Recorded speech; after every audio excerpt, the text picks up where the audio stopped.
咁釋迦牟尼佛證悟到啲咩呢？證悟到阿耨多羅三藐三菩提。證悟到阿耨多羅三藐三菩提係點嘅呢？係呢個體，佢證悟咗個體。係阿耨多羅三藐三菩提 Anuttara Samyutta Sambuddhi 無上正等正覺係點㗎？係超越言語嘅，係講唔到嘅，因為未證到，你未證到，講都唔明。但係唔講又唔明啊，唯有點樣呢？唯有同凡夫講，係超越生死㗎，去到涅槃㗎，咪講涅槃啦。其實冇有涅槃可得㗎喎，因為有生死先有涅槃啊嘛。咁所以嗱，呢個係常樂我淨嘅，去呢個涅槃嘅去到證阿耨多羅三藐三菩提呢，永遠處喺快樂之中，冇晒痛苦，冇生老病死，超越一切煩惱，唯有係咁講，常樂我淨。咁但係點去到呢個境界呢？你必須要有方法去修行㗎。咁釋迦牟尼佛呢，說法49年裏邊呢，講咗好多修行嘅方法，有大乘有小乘。大乘係有啲咩嘅宗派呢？即係修行嘅方法呢，有禪宗、天台宗、密宗、華嚴宗、淨土宗、三論宗、唯識宗，好多種不同嘅方法去到呢個證悟阿耨多羅三藐三菩提，超脫生死、離苦得樂嘅方法。咁亦都有小乘法，小乘法呢係聲聞緣覺，初果、二果、三果、四果。你從小乘修四念處呢，先有五停心觀修止，跟住修止觀四念處，直至到初果、二果、三果、四果，乃至到入涅槃，超越阿羅漢，超越生死。初果須陀洹，二果斯陀含，三果阿羅含，四果阿羅漢，就入涅槃境界啦。有大小乘嘅分別，有大小乘嘅分別，亦都有難易嘅分別喎。佛法分難行道同埋易行道嘅喎。邊個去分難行道、易行道嘅？係八宗之祖去分嘅。龍樹菩薩喺十住毗婆娑論裏邊分嘅。咁佢話：於此世界修行有兩種，一者難行道，二者易行道。難行道咧，要靠自己單獨嘅力量去修行，好似禪宗、密宗、律宗嗰啲，咪要靠自己嘅力量咯。禪宗係要靠自己嘅力量去開悟噶嘛，密宗、律宗係要靠自己去持戒噶嘛。或者從經教入手，我要讀好多經論，我要讀《瑜伽師地論》，我要讀《百論》、《十二門論》、《解深密經》、《攝大乘論》，我要涉獵好多論述經論，我要成為一個佛學嘅學者。但係成為一個佛學嘅學者要好多條件嘅喎。第一，你嘅文化水準要高，因為佢啲冚唪唥係古文嚟嘅。第二，你要中意睇書嘅。第三咧，你要對哲學好有興趣嘅，係咪個個都咁呢？就算你係咁，你好中意睇書，你好中意文字，走入文字嘅研習嘅，你都要10幾20年嘅功夫。就算你10幾20年嘅功夫咧，你只係着重文字嘅理論而唔去實踐咧，亦都係徒勞無功。而鳥之雙翼，你只係得一隻翼，你飛唔起嘅。你淨係靠理論，你點飛得起啊？你要理論加埋實踐，兩隻翼嗰隻鳥先飛得起噶嘛。就大多數嘅研習經論走入文字個象牙塔嗰啲咧，都係缺乏實踐嘅多。咁所以從經論裏邊，你想話就超脫生死六道輪迴去成佛，我閱盡三藏文字我就成佛咧？你冇實行到喎，你冇修止觀喎。咁所以咧係好難嘅。如果從時間上嚟講咧，小乘嘅佛法從初果、二果、三果、四果，最快要4生，即係要投胎3生，最快投胎3次，最遲咧60劫，即係千萬萬年。如果辟支佛咧，最快4生，最遲咧100劫。咁啊，如果根據菩薩嘅大乘去修行咧，初發心菩薩10信10住10迴向，跟住10地，跟住等覺妙覺咁去修行咧，3大阿僧祇劫，即係千萬萬年。咁當然啦，在座咧唔係你呢一世修行嘅喎，你以前已經修過噶啦，修咗幾多唔知，每一個人嘅程度唔同。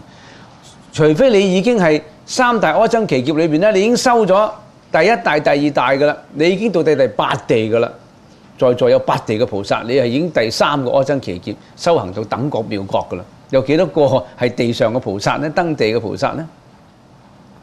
所以係好難嘅。你靠經論、靠八大宗其他嘅，除咗淨土宗啦比較易行，係好難嘅事。咁易行道輪樹菩薩話係咩呢？念佛法門自力兼佛力，而佛力廣大，只要一心念佛，具足信願行，臨終正念分明，十念就可以往生西方極樂世界，帶業往生。其他難行道呢，你必須要澄清你嘅斷惑先係證到真，澄清你嘅罪業，你先可以成佛。但係念佛法門呢，係帶住你嘅業往生嘅，即係呢，極樂世界呢，你要移民去嗰度，你要移民嗰度呢，個移民官呢係俾你你唔 qualify 嘅唔緊要，你唔 qualify，你業未清啊嘛，你未嚟到啊嘛。其實阿彌陀佛就話可以你帶業往生，用阿彌陀佛嘅願力同你嘅自力兼備，自力同佛力互相嘅支撐住呢個往生西方極樂世界嘅信願行，你就可以往生西方極樂世界啦。只要10念，無論你去到西方極樂世界之後呢，你再可以挑選，我要修唯識，我要修中論，我要修密宗。嗰陣時有大菩薩聖眾嚟教你，你就自然好快成佛啦。咁所以念佛法門呢，容易下手，往生容易成佛添，所以叫做易行道啦。呢個唔係我咁順口講嘅喎，係龍樹菩薩講嘅喎。咁點解仲有咁多人研習其他嘅宗派嘅呢？因為難信啊，易行亦難信啊。尤其是所知障重嘅學者，你估咁簡單啊？念一句佛就咁，漁夫漁婦都識啦，街市佬都識念佛啦，賣魚佬都識念佛啦，咁佢又可以往生西方極樂世界啊？即係簡單到難以相信，佢哋叫做易行難信嘅法門。咁我哋再播一個譬如啦。如果我哋修禪宗，或者唔好修禪宗啦，唔好話淨係修禪宗，你修止觀嘅人，你修天台宗都要修止觀㗎，你修唯識你要修唯識觀㗎。你修行呢，逐步修行呢，你必須要以戒定慧做基礎，你先要持戒，然之後修定啟發你嘅智慧。你用戒定慧嚟做基礎，你要修禪，即係修心啦。你喺欲界裏邊最高修到欲界定，再高去到未到地定。嗱，欲界定呢度啦，大家睇到欲界定，跟住未到地定係欲界嘅定。如果你喺欲界，即係我哋而家個界係叫欲界啦，我哋處喺欲界裏邊咧，欲界修 meditation， 修欲做修定，修到最高級嘅都係未到地定啫。有幾多個修到無地定㗎？有幾多個坐禪啊？現世嚟講修到未到地定嘅。好啦，再高級嗰啲咧，色界定、初禪、二禪、三禪、四禪，有啲喺欲界裏邊已經修到色界嘅禪定嘅噃，有幾多個咧？釋迦牟尼佛喺歷史上，我哋嘅佛陀咧係修到四禪定嘅，佢從四禪定一修就係成佛啦，喺四禪定出去嘅。咁你四禪定再修，就無色界定，你好似一層一層咁修咧，即係俾個譬如咧，就係好似我哋竹節裏邊一條蟲，你困喺個蟲唔能夠脫離到生死，你要睇到天空咧，你必須要咬斷每一節。嗱，你睇唔睇呢條蟲啊？呢條蟲你必須咬斷欲界嗰一節、色界嗰一節、無色界嗰一節，你先至見到佛，先至證到佛。即係話你要逐層逐層咬斷咗。澄清你嘅惑，你先至成佛。困唔困難啊？咁啊叫做咩啊？樹出三界啦，打直超出三界。但係如果你念佛法門，就好似隔離嗰條蟲喎，好聰明嘅小蟲，佢唔直出，佢打橫咬出去，叫做橫超三界，快好多啦嘛，咁就唔使逐節上啦嘛。但係佢仲未成佛嘅喎，佢只係生到阿彌陀佛嘅極樂國土，喺嗰度再修行。咁有咩好處啊？唔使喺六道裏面輪轉啊嘛。你要生喺人道、地獄道、餓鬼道、畜生道，你生喺人道嘅，你富貴嘅，你又會作業；你係生喺地獄度作受苦嘅，你又唔可以修行。咁所以咧，我哋希望咧，個個都可以橫超三界，唔需要逐節咁咬上去啦。有幾多個係修禪定嘅咧？如果你修到未到地定啊，你每日靜坐嘅功夫起碼你3-4小時，你有冇3-4小時靜坐嘅功夫？如果你集中精神3-4小時咧，好多高僧大德話咧，2-3年你可能就未到地定噶啦。你每日集中去坐禪，幾小時去坐禪，冇其他嘅旁騖嘅心嚟纏繞到你，專心一致嘅咧，有啲快嘅話1年半載就可以去到未到地定啦。未到地定啫噃。當你未到地定嘅時候，你已經有神通噶啦。有幾多個修到未到地定啊？嗱，好啦，呢個唔講咁多啦，咁我繼續咯。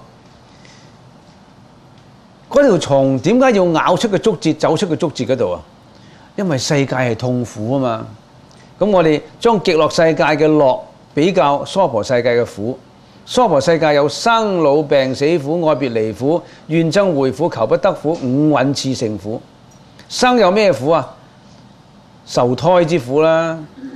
種子父母不正嘅種子之苦咧，增長啦，出胎種形嗱，呢啲我已經解釋過啦。生極樂世界蓮花化生，清淨無染。老呢個世界咧，由少至壯至到老至到死，身有病心又有病。但係喺極樂世界咧，身體光明清淨，佢唔係4大假合嘅，係無病嘅光明嘅身體，無病痛嘅。喺極樂世界無病痛嘅。有啲居士咪咪嘴笑，有冇搞錯？係咪真㗎？所以難信咯。有冇去到一個地方冇病痛㗎？阿彌陀佛嘅極樂國土就係冇病痛㗎啦。你想唔想去啊？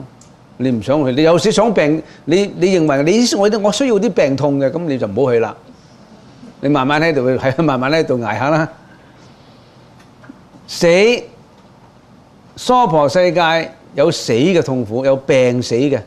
唔係一定病死嘅，有外緣而死、意外而死、天災人禍而死。但係極樂世界呢，壽命無量喎。咩叫做阿彌陀佛啊？無量壽喎。喺嗰度嘅人民呢，個壽命呢係無量咁多嘅。有好多往生嘅西方極樂世界人喺嗰度學習咗，成咗佛之後，或者未成佛，係成為大神通嘅菩薩、法身菩薩。佢又會走返呢個世界度救人嘅噃，所以呢個世界好多時候有啲菩薩化身不同嘅六道裏邊救人嘅噃，有好多裏邊嘅志士仁人啊、為國捐軀啊、為人民請命啊，嗰啲冚唪唥都係可能係西方極樂世界學到咁上下，佢就返嚟呢度實習下嘅，有啲咁嘅事情嘅喎。好啦，呢個世界有愛別離苦，親愛嘅人散離不得共處。愛別離苦，但係極樂世界都冇生老病死苦，冇恩愛私情嘅，因為永遠都可以見面噶嘛。所以如果你係恩愛個夫妻嘅咧，你應該勸你嘅先生念佛啊，定係你可以喺極樂世界同佢相會啊，永遠唔會分離嘅喎，永遠唔會分離嘅。你如果喺呢個世界上，今生佢做你嘅仔，做你嘅女，你第日就要去世嘅咯喎。人係會死亡噶嘛，佢係你嘅夫妻，始終一日會分離嘅喎，會離散嘅喎。離散嘅時候痛唔痛苦啊？根據佛經講咧，一個人為咗自己嘅親友生離死別而流嘅淚咧，如果一世一世加埋嗰啲淚水咧，大過個大海。你為你去世嘅爸爸媽媽哭過好多世噶啦。流過好多淚噶啦，你繼續流落去噶，你世世都有爸爸媽媽噶嘛。親眷別離嘅痛苦，生生世世都有。你去到西方極樂世界冇咗呢種痛苦噶咯喎。怨憎會苦，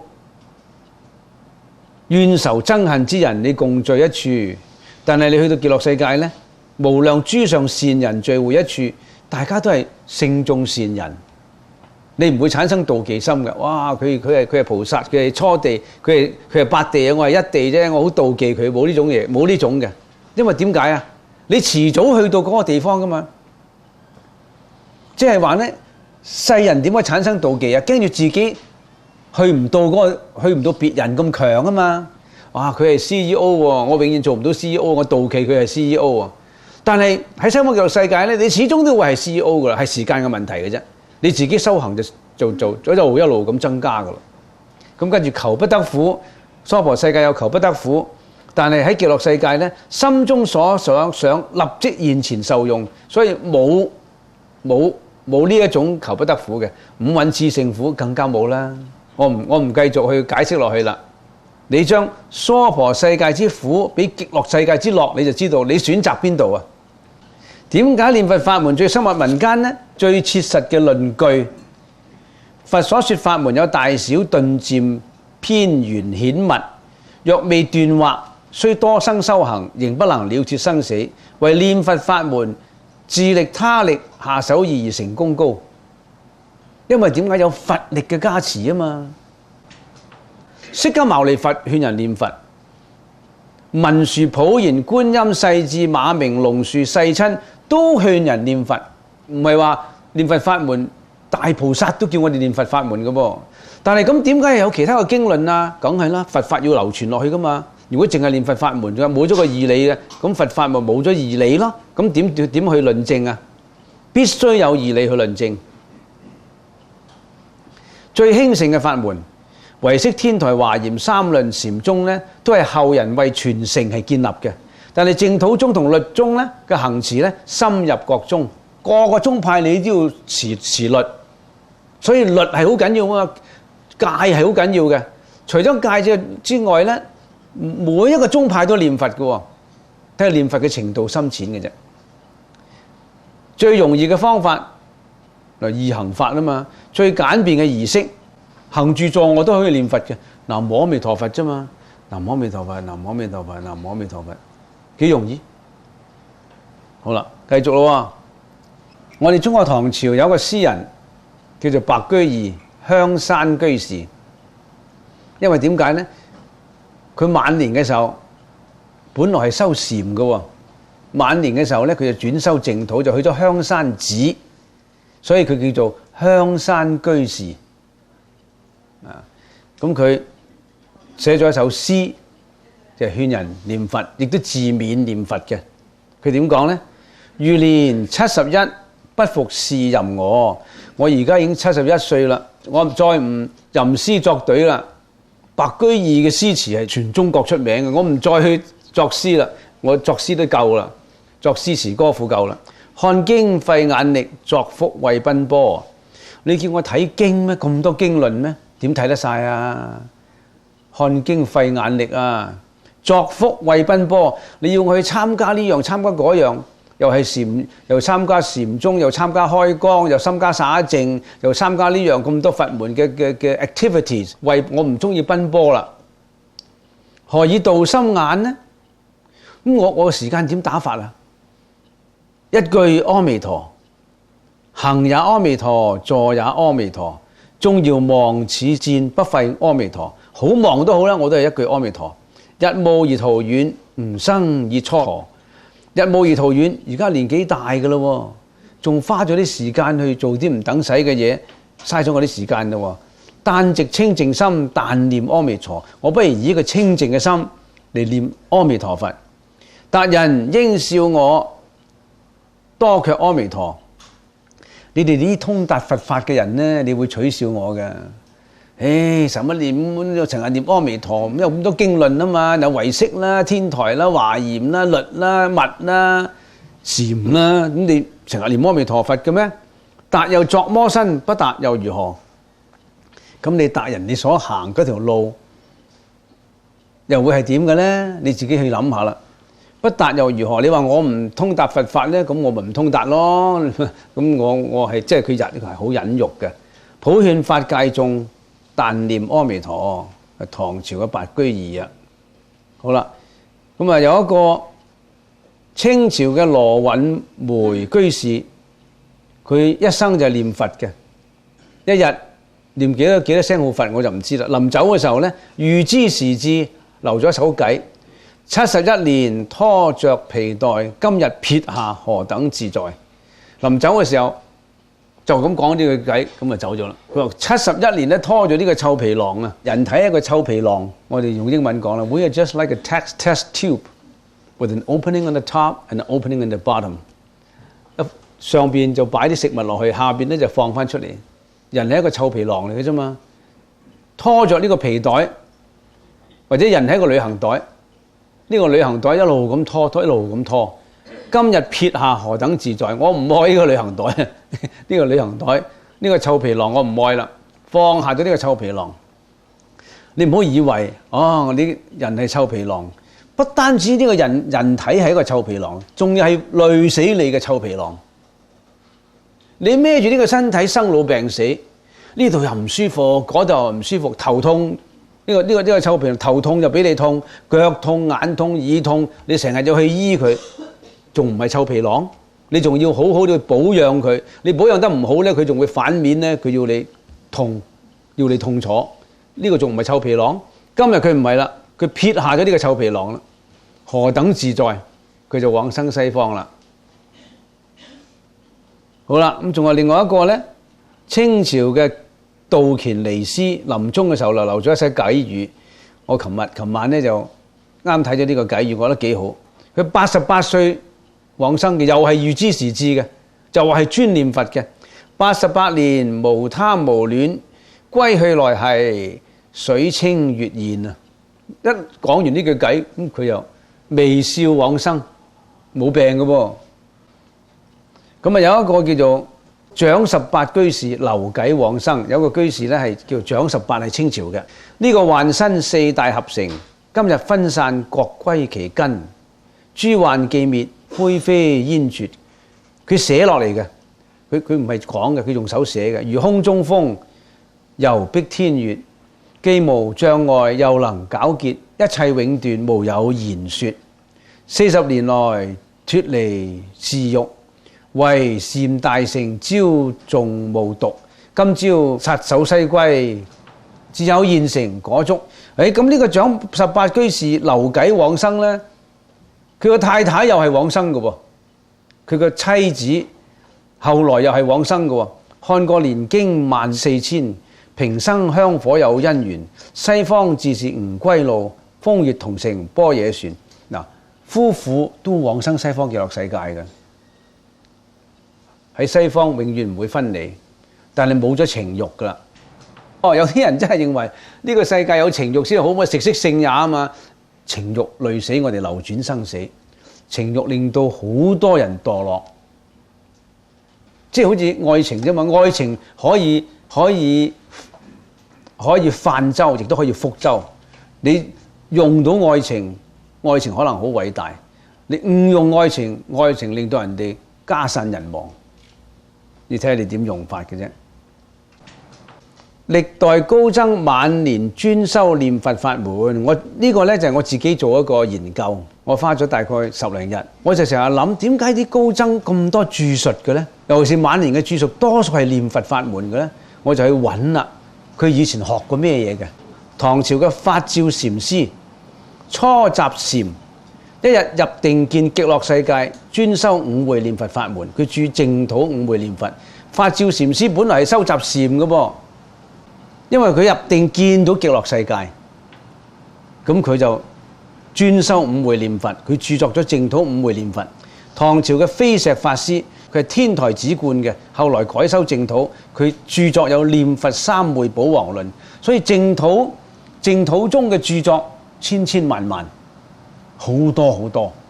第三啦，唐朝嘅澄觀法師，澄觀法師係華嚴宗嘅第4祖。專修念佛法門，弘揚念佛三昧。唐朝嘅宗密法師係華嚴宗嘅5祖，著有《普賢行願品》疏鈔。華嚴宗嘅祖師，佢到年紀咧大咧都念佛。第5啦，永明延5代嘅永明延壽禪師，佢係法眼中嘅禪像，後改修念佛法門，每日誦彌陀號10萬聲，著萬善同歸。永明延寿禅师啊，本来是法眼中的祖师啊，后来改修念佛法门，每天诵10万声，他怎么诵我不知道，每日誦10萬聲阿彌陀佛，阿彌陀佛，阿彌陀佛，阿彌陀佛，阿彌陀佛，阿彌陀佛，10萬。我們怎麼誦10萬？1萬我們都不可能。中朝啦，專釋法師先修天台止觀，後專修淨土，著往生淨土決而行門。我唔係亂講嘅噃，佢點解改咗修念佛法門呢？佢個著作裏面講嘅噃。他們改修念佛法門以後呢，他就有著作寫出來，他為什麼要修念佛法門？不是隨便的，我隨便講的，是他們講的。專釋法師、專實法師，你知道是哪一位？我們拜的大悲懺呢，是他做的。他因為修行修的叫吐血，快要死掉了，他就發心專念大悲咒。觀音菩薩在夢中要他張開口，從他的口拉了很多蟲出來。第二天呢，他就開悟了，沒有死掉。後來他就念佛。所以大悲咒、大悲懺呢個專釋法師呢，修行到吐血，好用功嘅一個人。咁佢就發願喺觀音菩薩面前專修大悲咒，修到冇幾耐呢，夢中觀音菩薩喺佢個灑陽枝之後呢，喺佢個口度拔咗好多蟲出嚟。第二日呢，個頭頂高咗3寸，即係開悟咗，咁就病都冇咗啦。專釋法師，圓照法師，南山律宗第16祖，專修淨土，律宗的16祖。圓照法師也是專修淨土宗的，專念佛的。他著《觀無量壽經》2疏。好，念佛有12種方法，我們快一點。那我們怎麼念佛呢？高聲念，高聲念對治昏沉，默念，金剛念。金剛念即係點樣呢？即係口裏邊啊，阿彌陀佛，阿彌陀佛，阿彌陀佛，阿彌陀佛，阿彌陀佛，即係默念啊。覺照念，一面念一面反照內心，心佛形成一片。嗱，呢啲要觀想念、追頂念。咩叫追頂念呢？即係一字追一字，阿彌陀佛，阿彌陀佛，阿彌陀佛。喺中間呢，唔俾佢有妄念。嗱，呢念阿彌陀佛咁慢慢念咧，念下，飲杯茶先，或者我有呢樣先，又有嗰樣。追頂念就是不讓中間不讓他有妄念，阿彌陀佛，阿彌陀佛，阿彌陀佛，不停的追頂念。仲有禮拜念，一面念一面拜，念拜並行，身口合一，意念想佛，成為身口意三業念佛。好多人禮拜念嘅喎。身口意3業都是清淨的嘛，身拜佛，口念佛，意也是想佛，所以南無阿彌陀佛，南無很慢的，一點一點一點的念，一面拜一面念，呢啲係比較適合咧拜得到嘅人啫喎，你拜唔到嘅，你拜唔到唔得嘅喎，你年輕啲嘅你拜，佢一路拜好慢嘅。我哋有陣時都會播出嚟㗎，好慢，一路念，一路拜，一路念一路拜。我試過啦，一路念一路拜啊，直情可以入定一樣嘅，成個人身心清淨。我嘗試過念拜啊，很殊勝的不得了，心很靜很清淨，什麼事都不管，就是一面念一面拜。尤其是你一個人在。我一個人在那個禪堂裡面拜啊，有回音的，你自己唱出來的自己聽，還有回音，回音裡面那個心很清淨。呢個禮拜念記十念，十口氣念。咩叫十口氣念啊？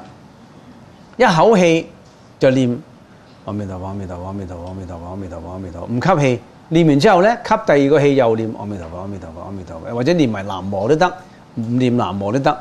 定課念，即係安定。有啲人有恆心嘅人，好有意志好強嘅人，我每日要練5000，一日練1萬都係2個零3個鐘頭嘅啫喎。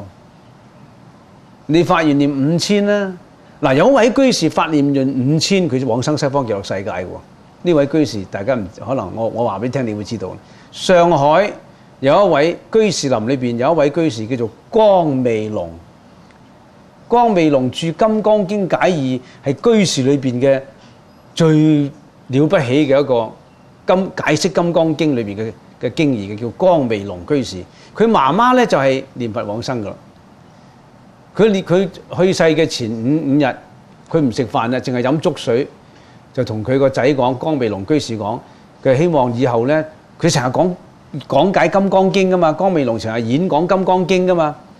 佢話多啲講《阿彌陀經》咁，咁啊啲親友嚟送別，咁啊臨最後嗰一日啦，一早啲親友念佛團啊，上海念佛團嗰啲往生極樂團咧，咪嚟有10零20個蓮友，咁啊佢又瞓喺個床度，咁啊念一路念到大概朝頭早7點鐘，佢當時上海好熱噶嘛，咁佢就起身啦，佢話：你哋唔好念啦，太熱啦，我時間未到㗎。12點至到12點半嗰段時間先係，咁你而家咁太熱啦，你哋休息下先啦咁。好啦，咁真係休息下，咁啊至到12點半咧，佢就唔瞓喺度啦，佢坐喺度翹埋隻腳，微笑中往生。光未龍居士嘅媽媽微笑往生嘅，係無病而終嘅。